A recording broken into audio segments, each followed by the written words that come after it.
और जींद हरियाणा का, मैं कहता हूँ हरियाणा की पॉलिटिकल कैपिटल है जींद जो है। दिल है बिल्कुल, इसमें कोई शक नहीं। तो आज का दरअसल 30 तारीख को भगवान परशुराम जन्म उत्सव, जन्म जयंती, हरियाणा सरकार माननीय मुख्यमंत्री नायब सिंह सैनी जी के द्वारा इसकी अनाउंसमेंट हुई कि सभी महापुरुषों की जैसे जयंतियां, गुरु रविदास जी की, डॉक्टर भीमराव अंबेडकर जी की, ऋषि वाल्मीकि जी की, ज्योतिबा फुले जी की, अलग अलग जो जयंतियां हरियाणा सरकार मनाती है, हरियाणा सरकार अपने लेवल पर मनाती है, उसी तरीके से, उसी संदर्भ में भगवान परशुराम जी की जयंती का, उनके जन्म उत्सव का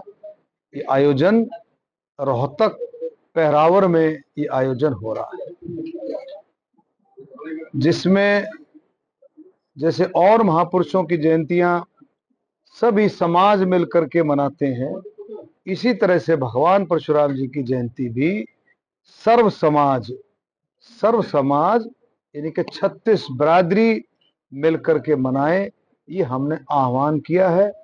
ये हमने हर जगह इस बात को आगे रखा है और पूरे हरियाणा में मैं बहुत जगह गया हूं। कल भी मैं कैथल में गुलाची का भी हमने वहां जोड़ लिया था, कुरुक्षेत्र, यमुनानगर, अंबाला, पंचकुला वहां के दौरे किए। आज मैं सोनीपत में था सुबह, उसके बाद गोहाना, जींद, झज्जर, बहादुरगढ़। तो बहुत लोगों में जबरदस्त जोश है लोगों इस प्रोग्राम के लिए, क्योंकि ये प्रोग्राम सबको साथ चलने की एक प्रेरणा भी देगा, एक विश्वास भी देगा और एक नए रास्ते भी तय करेगा।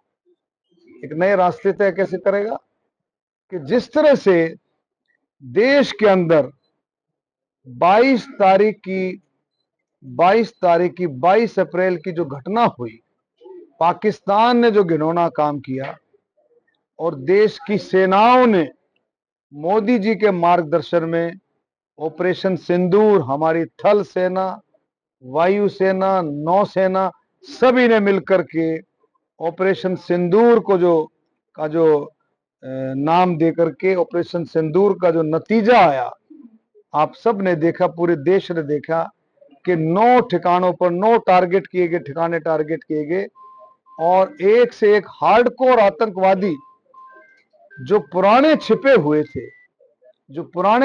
थे उनको मिट्टी में मिलाने का काम हमारी सेनाओं ने किया।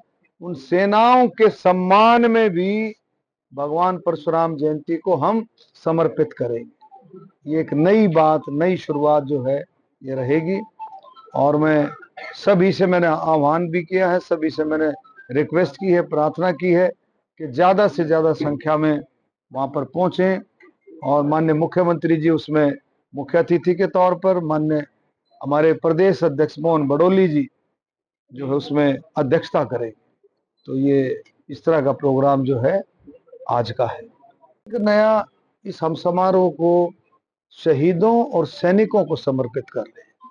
ये नया है क्योंकि पूरा देश तिरंगामयी है, पूरा देश राष्ट्रीय भाव में, पूरा देश बाहर निकल रहा है, सड़कों पर आया। देश ने देखा है किस तरह से हमारी सेनाओं ने जो एक्शन लिया है। पूरा देश, आप किसी के कहने से नहीं, किसी पार्टी का प्रोग्राम नहीं है। तिरंगा यात्रा किसी पार्टी का प्रोग्राम नहीं है, तिरंगा यात्रा लोगों का प्रोग्राम है, देश का प्रोग्राम। लोग बाग आप देखेंगे, जिसको भी ये पता लग जाता है वे तिरंगा यात्रा, आज अगर सफीदों में तिरंगा यात्रा है, आज गोहाना में, आज रोहतक में, आज जींद में, आज सोनीपत में, तो हर नागरिक इस कोशिश में लगा रहता है कि मैं तिरंगा लेकर के बाहर निकलूं, मैं भी शामिल। तो साहब, आपने हरियाणा में 2 बड़ी सौगातें दिलवाई थी कांग्रेस सरकार के, ईबीपी आरक्षण और धौली जमीन का मालिकाना।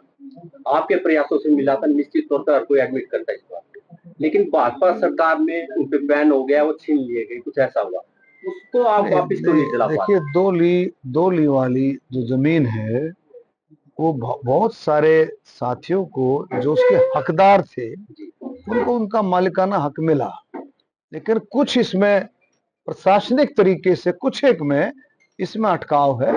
वो मुख्यमंत्री जी से बात की है, उसको वे समाधान होंगे। और इकोनॉमिकली वीकर सेक्शन वाली जो रिजर्वेशन थी, जो हमारे नौजवानों को जो उसका लाभ मिलना चाहिए था, उस पर भी चर्चा हुई है। उसका भी उस दिन आपको कुछ ना कुछ सुनने को मिले। डॉक्टर साहब, एक पूरे भारत में बीजेपी तिरंगा यात्रा निकाल रही है। नेता प्रतिपक्ष राहुल गांधी जी कह रहे हैं कि भारत की विदेश नीति है वो फेलियर हो चुकी है। पाकिस्तान की निंदा में कोई भी देश भारत के आगे क्यों नहीं आते? देखिए, एक मेरी सुनो, तिरंगा यात्रा कोई बीजेपी की नहीं है, ये भारतीय जनता पार्टी की तिरंगा यात्रा नहीं है, ये राष्ट्र की, देश की तिरंगा यात्रा, देशभक्तों की तिरंगा यात्रा है। लोग अपने आप खुद को पार्टी नहीं कर रही है, आप देखें को पार्टी का कोई थोड़ी, पार्टी के लोग हम शामिल हो रहे हैं और लोगों के साथ शामिल हो रहे हैं। पूरा देश तिरंगा यात्रा कर रहा है, ना कि पार्टी भारतीय जनता पार्टी। विपक्ष का देखने का नजरिया कुछ और है, लेकिन पूरा देश तिरंगा यात्रा क्यों कर रहा है कि पूरे देश ने देखा है कि हमारे सैनिकों ने किस तरह से आतंकवाद और आतंकवादियों को मिट्टी में मिलाया है। हमारे पूरे देश ने देखा है, उनके सम्मान में, सैनिकों के सम्मान में तिरंगा यात्रा है, उनकी बहादुरी के लिए तिरंगा यात्रा है, उनके हौसले के लिए तिरंगा यात्रा है। पूरा देश निकल रहा है। लेकिन राहुल गांधी जी सवाल तो उठा रहे हैं ना इसके लेकर। देखिए, राहुल गांधी के, देखो सुनो, कांग्रेस के, राहुल के, हुड्डा के सवाल उठाने की बात नहीं है। मैं आपको क्या कह रहा हूं, ये भारतीय जनता पार्टी की तिरंगा यात्रा नहीं है, ये पूरे देशवासियों की तिरंगा यात्रा है। 140 करोड़ का देश खुद निकल रहा है, कोई नौते थोड़ी दिए जा रहे हैं कि तुम तिरंगा यात्रा में शामिल हो। जिसको भी पता लग रहा है, आप देखें, आप तिरंगा यात्रा के फोटो डालकर निकले, उसमें मेरा ख्याल काफी और भी लोग ऐसे हैं जो भारतीय जनता पार्टी से नहीं जुड़े, देश के लिए काम कर रहे हैं, देश के लिए तिरंगा यात्रा। डॉक्टर साहब, आपके समीप बैठे हैं दीक्षित जी बुजुर्ग, इन्होंने ईडब्ल्यूएस में आरक्षण के जो वर्गीकरण की मांग कर रहे हैं, मुख्यमंत्री जी सुनवाई नहीं कर रहे हैं। पूरी तरह से हम देखिए, ऐसा नहीं है, वो ऐसा तो नहीं है कि नायब सैनी जी सबकी सुनवाई करते हैं। ईडब्ल्यूएस पर भी जो है बातचीत चल रही है, इसका भी समाधान निकलेगा। और दीक्षित जी जैसे कह रहे, बहुत सारे काम ऐसे हैं जो माननीय मुख्यमंत्री जी के नेतृत्व में हुए हैं। अब कैथल का मेडिकल कॉलेज बना है भगवान परशुराम जी के नाम से, भिवानी में पंडित नेकीराम जी के नाम से मेडिकल कॉलेज बना। बहुत सारे काम ऐसे हैं, डाक टिकट हुआ, अवकाश हुआ, तो बहुत सारे ऐसे हैं जो पार्टी सरकार कर रही है। लेकिन मैंने एक स्लोगन है, वो आप इसको बहुत अच्छे से इसको हमने लिखा है, और ये हमारे इसके लिए, जो हमारे जन्म महोत्सव के लिए है, कि शहीदों और सैनिकों के सम्मान में, सैनिकों और शहीदों के सम्मान में,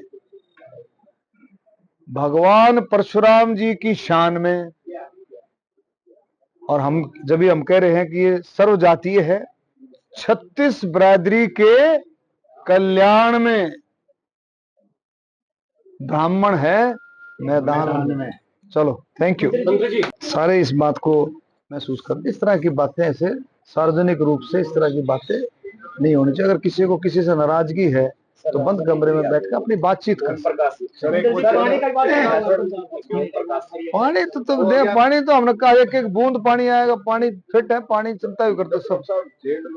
पानी किसी की भी जो नेचुरल रिसोर्सेज है, ये किसी की पूंजी नहीं है, किसी की विरासत नहीं है, ये सबका हक है। पानी के ऊपर पूरे देश का हक है। हरियाणा की मैंने कहा था, एक एक बूंद पानी हरियाणा को मिलेगा, कोई हरियाणा का पानी रोक नहीं सकता।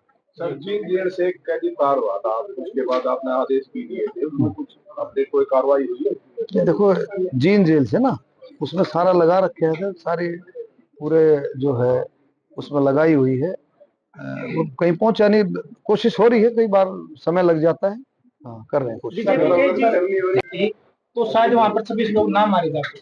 किसने कहा? रामचंद्र जांगड़ा जी, सांसद जी। रामचंद्र जांगड़ा जी का अपना विचार है, ये उनका पता नहीं भाव क्या है, मतलब अपना विचार है। रामचंद्र जांगड़ा जी बहुत ही हमारे सीनियर साथी हैं, वो हमेशा देश हित की सोचते हैं।